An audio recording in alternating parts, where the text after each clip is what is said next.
You are here because the outside world rejects you. Let's do it.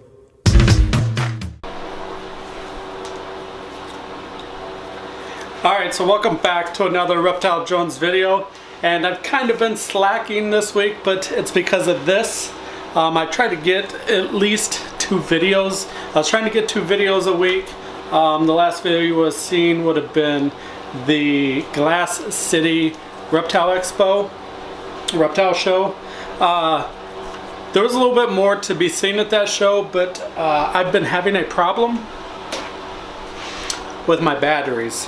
The batteries I had with me, they were charged, or at least I'm pretty certain they were charged. This has happened now twice, and then once I put them in the camera, they die within just a couple of minutes. So I've got all the batteries out.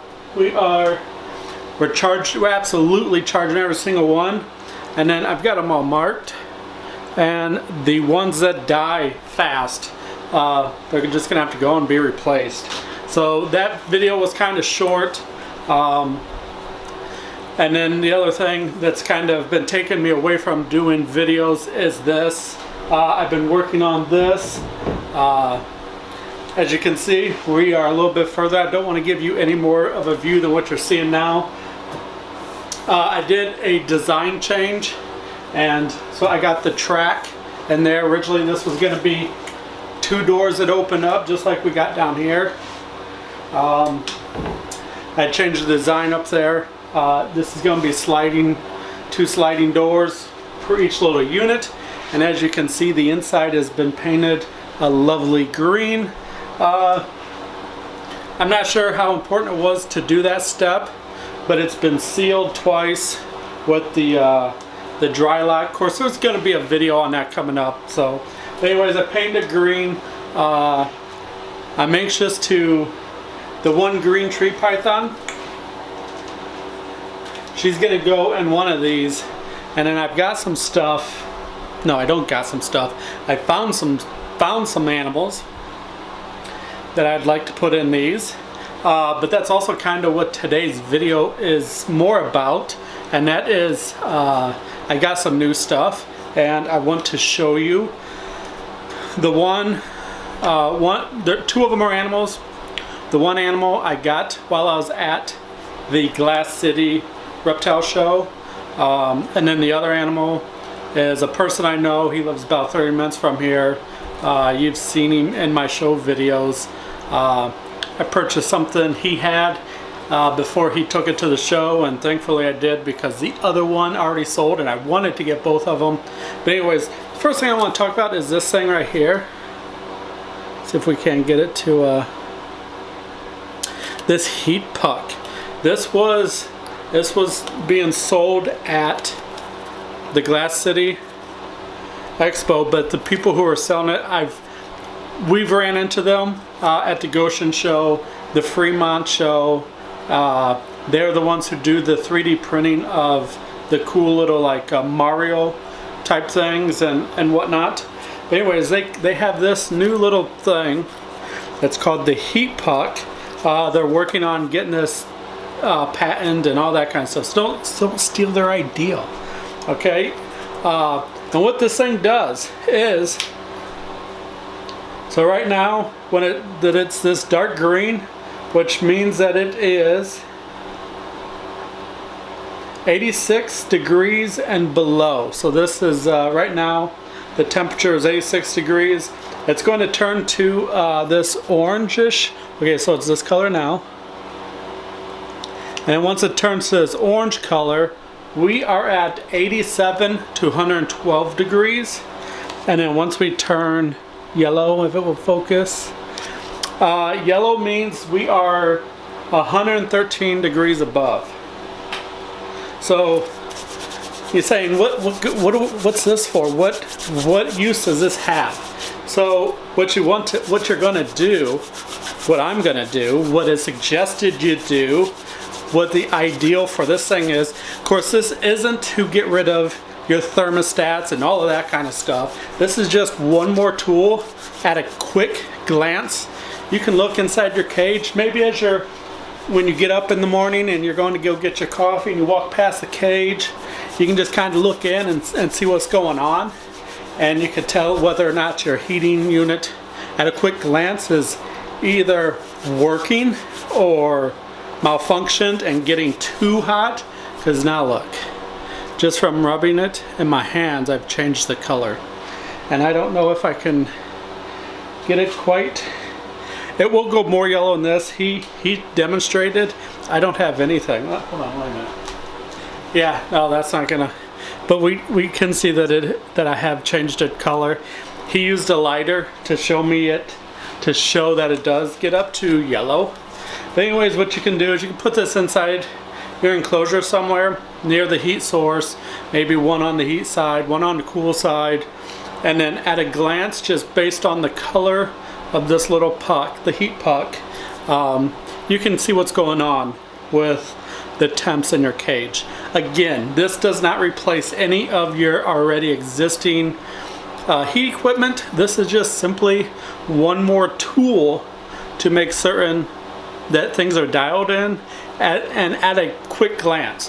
When you're walking by, you know, you can look in there and see it. Of course, you should also have digital temperature gauges and whatnot, but this looks like a wrong color. You double check everything and boom.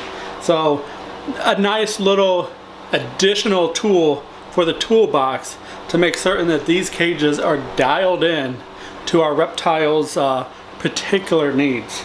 So thought that was pretty cool. I will do something, maybe a link somewhere back to where these guys are, and you know, if you're interested, you know, hit them up. Don't quote me on this, but I think I only paid like $5 for this little thing. So I thought it was well worth it, and it's already starting to darken because the temperature is dropping because I'm not warming it up in my hands. So thought that was a cool thing. I wanted to highlight it, show you guys. I actually think I seen them with those for sale at the Detroit show, but I didn't understand what they were until my drive home. And I was like, hey, wait a minute, what was that again? You know. So when I seen them that last show in Toledo, I was definitely, oh my, yeah, look at that. That thing's already going back pretty quickly. So, but anyways, thought that was fun. Let's take a look at the two reptiles. Let's say that, two reptiles that I picked up. Okay, so here is the first new little addition. He actually just came out off the perch. He was already kind of crawling around, but let's see if it'll focus on. This is a red Biak, yeah. Green tree python. Of course, this is a red neonate. So pretty excited about that. Are you okay, little fella?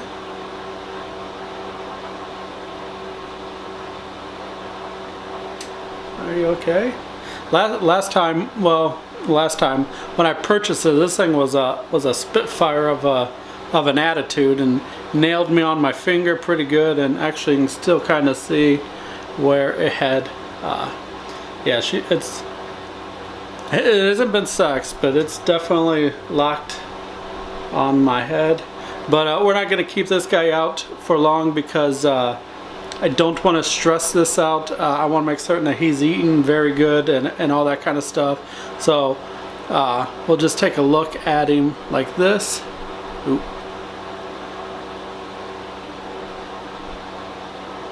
And we'll get him put back and we'll move on to the next.